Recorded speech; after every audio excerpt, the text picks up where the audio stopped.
Hi everyone, welcome back. It's been a while since we made a video on this channel.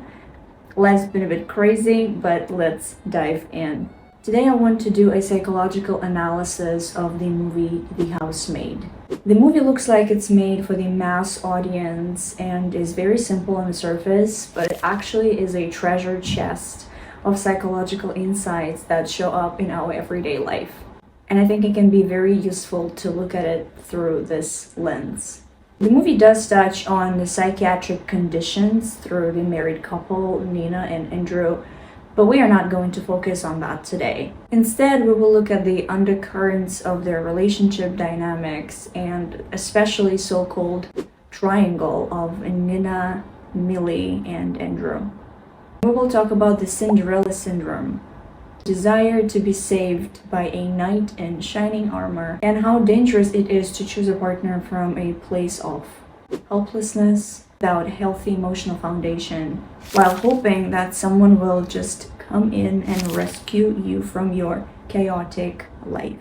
I'm not going to recap the plot of the movie in detail, so if you haven't watched it, just go ahead and watch it and then come back to this analysis so you can properly enjoy it.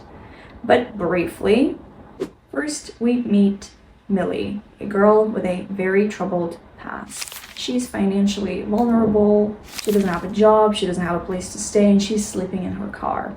And she finds this job as a housemaid for this wealthy family. And at first, we see this picture-perfect couple, Nina and Andrew. They're both beautiful, they have a child together, they have a beautiful house, and they seem like they have everything going on for them. So first we see how Millie walks into this seemingly healthy, normal, well-off family. But very quickly, almost from her second day there, Millie's life becomes very disturbing.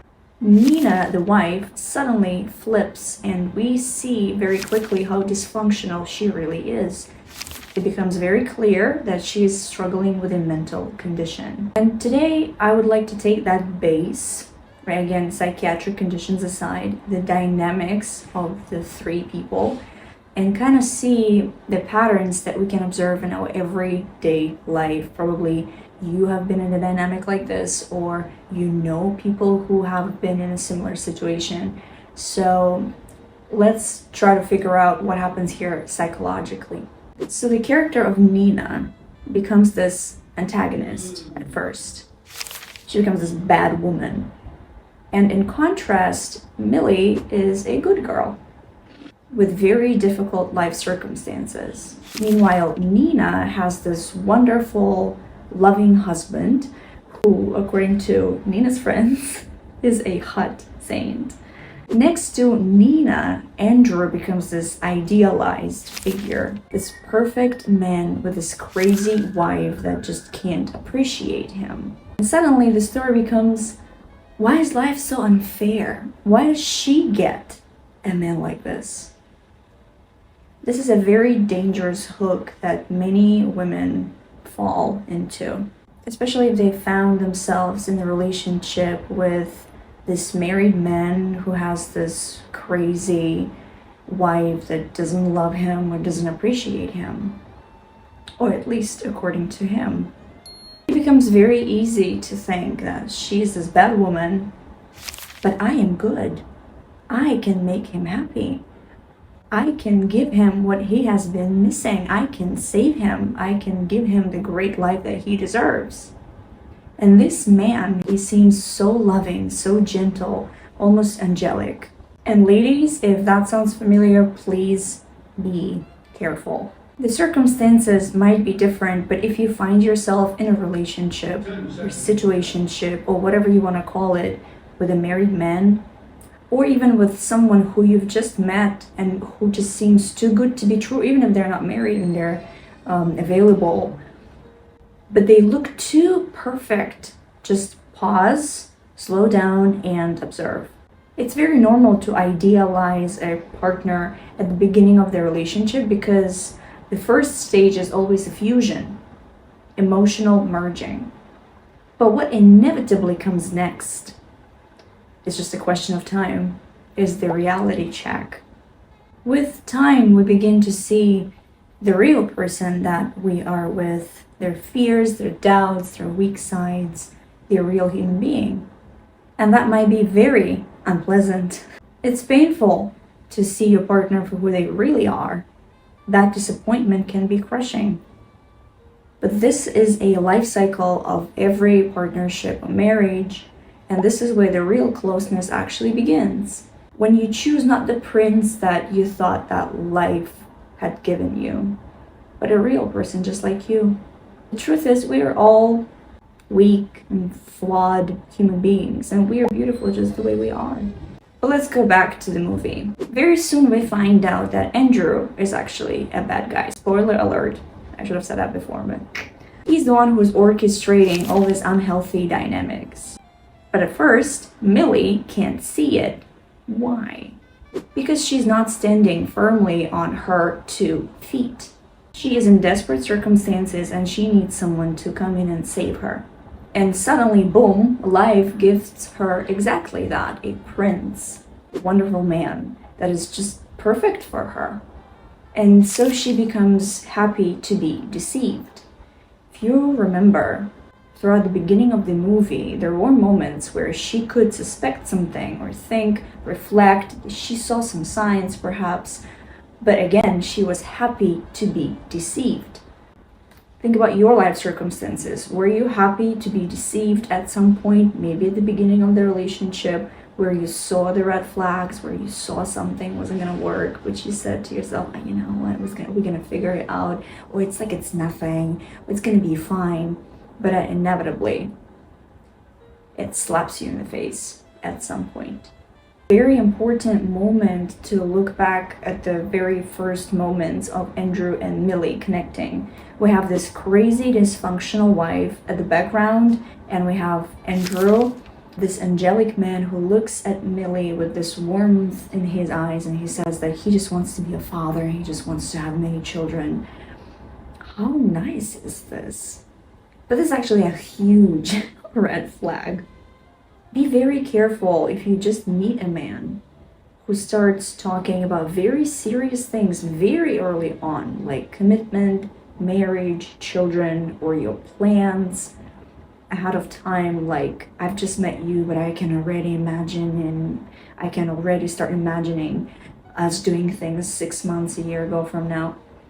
When someone is already imagining their whole life with you after just a few conversations, you have to pause. What he's really saying here is, look, I'm serious. I want you. I can save you. I can give you the love and stability that you never had, but that you are deeply craving. And then comes the other part. My wife doesn't get me, or my ex was crazy. She never loved me, never appreciated all the sacrifice, all the things that I did for her. But you are different. You are going to be different. You're not going to be like that, right? And women, unfortunately, very often fall for this. Not just because it feels amazing to be finally chosen, but also because there's this unconscious element of a competition with another woman. It's a very basic pattern, right? Of a girl competing with her mother for a father figure. Suddenly you feel chosen. Finally, you feel complete. And of course, you know that you will be different. You will show him how loving you are, how appreciating, how understanding, how convenient, and how different you are. So he will see, he will finally choose you, him or your father figure. And this is how you can slowly find yourself trapped, not in the relationship, but in a competition, in a dynamic where you constantly are trying to prove your worth while slowly losing yourself.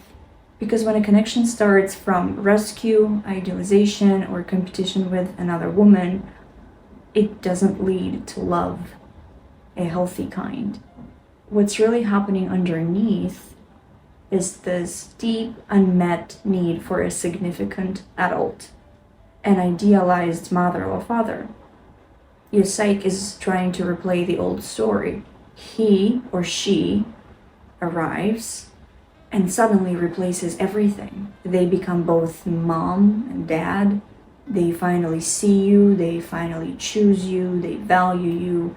You become real. They finally see you, they finally choose you. You're finally safe. And that's where the big idealization of that partner comes from. It becomes the center of your universe, and maybe you see some red flags, or maybe you feel actually very unhappy. Maybe you're watching this video and you're like, no, but my situation is different. But if you find yourself in this dysfunctional dynamic, because no matter how long that story is going to take to unfold, the disappointment is inevitable. Because sooner or later, you'll have to choose not the fantasy, but the real human being.